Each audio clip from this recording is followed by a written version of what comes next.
There are a ton of variations of various glute muscle exercises that you've probably seen on social media or on the internet that claim to effectively strengthen the glute muscles. But how do you know you're not wasting your time? And how do you know they are actually building mass in the glutes?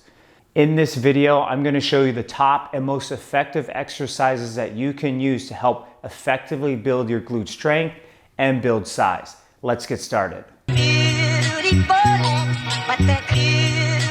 So today we're going to go over 4 variations of glute exercises, some that you can do without any equipment, and obviously some that you can do at the gym. So whether you're a beginner or whether you're an advanced level athlete, this is going to be a video that's going to be informative for you. So let's get started with the first exercise, which is called a single leg bridge, also known as a single leg hip thrust. If you're at home, you can use the edge of a couch or something that you trust that is stable to lay your back on. I'm gonna use a bench as if I was at the gym. So what we're gonna focus on is having that bench placed at our mid back. And notice I'm allowing my hips to sag down. We call that a hinge. I'm gonna try to keep my neck neutral and in line with my shoulders as best as I can.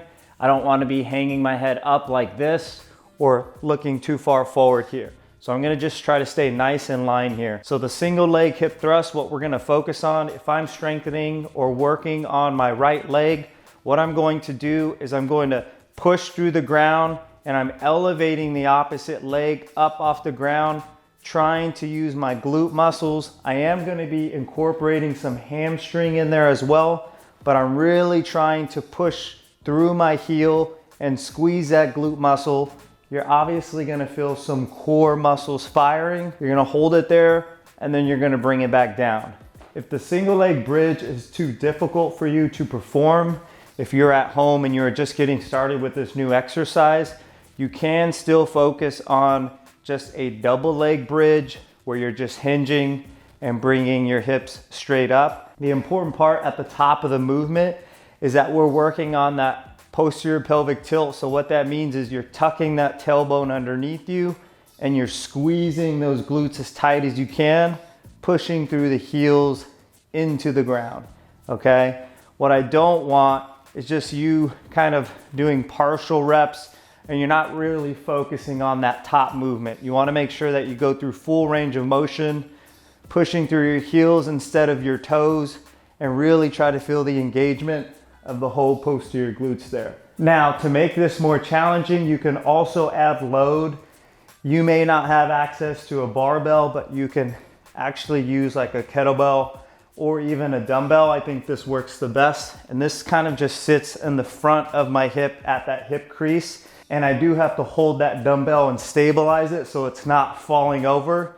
But I find this way a little bit easier for the setup, especially that sometimes with the barbell hip thrust or the bridge, it's hard to get underneath there and it's a little awkward setting up. So I'm holding the dumbbell over my hip, and with this hand, I usually help stabilize my trunk so I'm not leaning over to one side, and my pelvis still tries to stay nice and leveled. I don't want to be sagging to one side or the other. So what I'm doing, same thing if I'm strengthening my right leg or my right glutes, I'm pushing up through the ceiling, trying to get this opposite leg up, squeezing there, coming back down. And when you're working on this first variation of the single leg glute bridge, or whether you choose to do double leg, we're gonna try to work on 3 sets of around 12 to 15 repetitions. If you want an extra burn to feel control, you're gonna hold at the very top for 3 seconds, 2, 3, and then you're gonna lower back down. The next variation we're gonna use is called a standing hip abduction. You're gonna use a circle loop resistance band. If you don't have a band, you can still perform this exercise without resistance. It's still gonna work the muscles, but just know for the exercise to be more challenging and to really fire those glutes, you're gonna need a band to add a little bit more load to the exercise. So just starting without the band so you know what that looks like. I prefer to perform this by holding on to something, whether that's a wall, inside of a doorway, a rig or a pull-up bar, anything like that you can hold on to sturdy.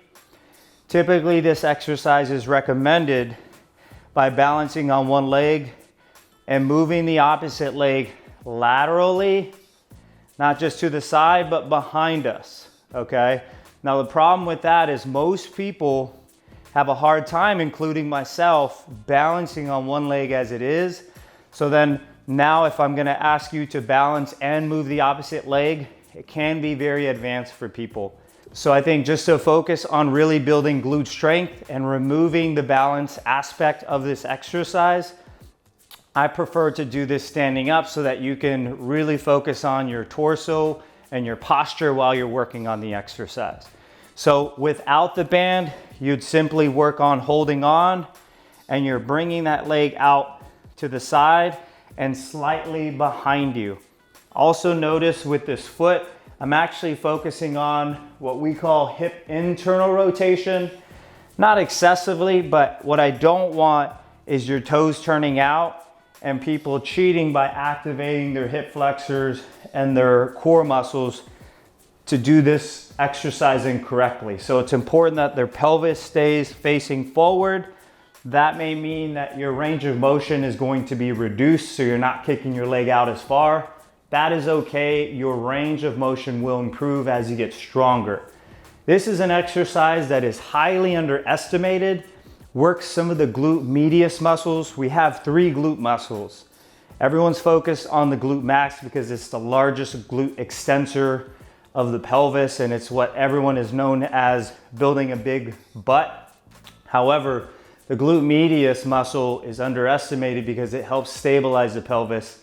It's what helps us keep us leveled when we're balancing on one leg, when we are stepping, when we are running, right? It keeps everything in balance. So this is a great exercise to address any weaknesses that you have on one leg to the other, and you'll notice that right away when you're beginning the exercise. Okay, so we talked about keeping the torso forward.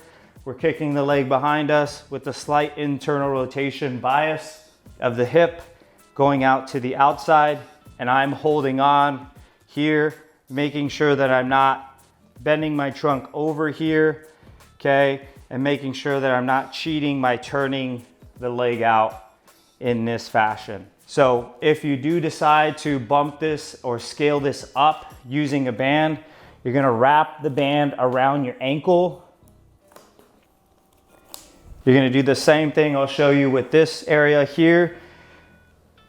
This leg that you're gonna balance on is gonna be slightly bent and your trunk's gonna be just slightly forward. I don't want you way forward here, and I don't want you to think that you have to stand up really tall because it's gonna be hard to really activate those glutes. But slight lean forward, little bend in the knee, and now we're focusing on nice and slow motions. Everything should be nice, slow, and controlled. And with this exercise as well, we're gonna focus on 3 sets again, 12 to 15 repetitions. And if 12 to 15 repetitions is too difficult for you, you're obviously building up. Maybe you're starting off with 8 to 10 repetitions. Maybe you're starting off with not even using a band, and that's okay. Your strength will improve the more practice that you have with these movements, the easier these things will get. And you'll notice you'll feel a lot more stabler and just sturdy as you're walking because your hips and your pelvis, this is our foundation, okay? The next exercise we're gonna get into is a Bulgarian split squat. The reason why I love this exercise so much is it forces you to now focus on one leg at a time. This does have a little bit of balance component involved with it, and I'll show you what I mean in a little bit. So this is kind of practicing a lunge pattern, except in a traditional lunge where the back leg is supported on flat ground. We're gonna elevate your leg in this position here, so it makes it a little bit more difficult. So all of my weight now is primarily on the front leg, and I'm focusing on strengthening the right leg right now. So for purposes of this video, you're obviously with all of these exercises gonna be working both legs, but notice a lot of them are focusing on one leg at a time versus 2 legs at a time, because I greatly believe the unilateral training one leg at a time is gonna help strengthen any imbalances that you have to get those hips to be bulletproof, okay? So when we do this, you're gonna try to keep your foot underneath the knee here. We don't want it too far forward here where you kind of run out of range of motion, but also we don't want it too far underneath us where we have nowhere to hinge our hips, okay? So you're gonna just step forward here, and as you practice more repetitions, you'll get the hang of where your foot placement should be. But same thing, I want just a slight lean of the torso, not fully upright like this, but not bending over. So what you're gonna do, as you have that spacing, you're gonna go nice and slow. We're getting a nice, good stretch on the glute muscles there. And then as you're standing back up, you're gonna squeeze at the very top, feel all of the contraction back here, okay? Sometimes I'll even place my hands on the front just to counterbalance myself. Now, as far as not being able to perform this, maybe because if it's too advanced or it's just too much on your balance, you may focus on just some small squats and not really worrying about your depth when you're just starting off with this exercise, okay? Now, for some of us who maybe need a little bit more challenge and want to add some progressive load, I like to hold a dumbbell on the opposite side, and I'm imagining as I'm lowering my hips down that the dumbbell is coming straight down to the ground. If I have that range of motion to really get it down to touch the ground, that's great. If I don't, you're going within what your hip, knee, ankle range of motion will allow you to go, okay? What I don't want is you really leaning forward like this and cheating. I want you to really focus on going nice and slow, having a slight tilt forward with your trunk and allowing you to kind of push through the ground and stand all the way back up at the top. And just me holding this position here, I feel my glutes firing like crazy, and you're gonna feel that tomorrow as well. And you can thank me and comment below where you were sore. So this exercise, you're also gonna perform 3 sets, 12 to 15 repetitions. Same with this next one that we're gonna get into as well, okay? Last exercise we're gonna get into is basically a kettlebell or a dumbbell deadlift. The reason why I love the deadlift so much, once again, it's ingraining that hip hinge pattern, really focuses on lengthening and strengthening the glute muscles. The reason why I like using a kettlebell or a dumbbell for this exercise, especially for beginners, is because it keeps people balanced over their feet and it prevents them from falling forward or compensating by leaning too far back. Okay, so if you've never done a deadlift before, it's probably gonna be a lot easier learning this movement with a weight or a small kettlebell or something in front, and you'll see what I mean. So with the weight like this, you can stand directly over the weight versus if you did this with a traditional barbell, the weight is already gonna be out in front, so you're having to reach slightly forward to bring your shoulders forward. So we're gonna practice this deadlift variation. It's just a regular deadlift by standing over the weight. And what you're gonna do is the first movement you're gonna do is actually hinge or bring your hips backward, okay? Notice also my shins are vertical as best as I can get them, and my shoulders are coming forward, and I'm reaching down underneath me, and you're gonna feel all of your hamstrings as well as your glutes lengthening. You're gonna hold on to the weight. Now, as you're holding on to, whether you're gonna use a barbell or whether you're using a kettlebell for this movement, you wanna ensure that you really engage your lats and you bring that weight and you keep it close to you. What you don't wanna do is just come down here and grab it and not focus on any core tightening or pulling the weight towards you. So when I have the weight in my hand, I kind of think about pulling my lats and my shoulder blades down. That creates tension on our lat muscles here, and it doesn't necessarily pull the weight close to me, but it keeps it firm, okay? It's not just kind of away from me, okay? So I have it in this position here. My hips are still back. I'm gonna stand straight up. Now what's nice about this is I'm gonna bring that kettlebell or dumbbell, whatever you're using, directly underneath me, and I'm trying to keep the same path that I came all the way up with. And notice hips are going backward, coming back down, and I'm bringing the weight down, okay? The common mistake people are making with this specific exercise is they'll go and they'll bend their knees too much. So they almost kind of do like a squat where you're using too much of your quadricep muscles for this exercise. Or they'll use too much hamstrings and they'll kind of treat it like a stiff-legged deadlift, which that is a specific exercise, but it's training or isolating different muscles of the back of the leg. And so they'll kind of look like this. And it's still focusing on a hinge, but really we're working on the hinge and incorporating some hamstrings as well. So the deadlift, we'll show you once again, weight is going to be over you like this, give you a better angle from this position. So you're getting set up at the top. You're starting the movement by thinking about hinging your hips backward, okay? Reaching down to grab the weight. Engage those lats to keep the weight close to you.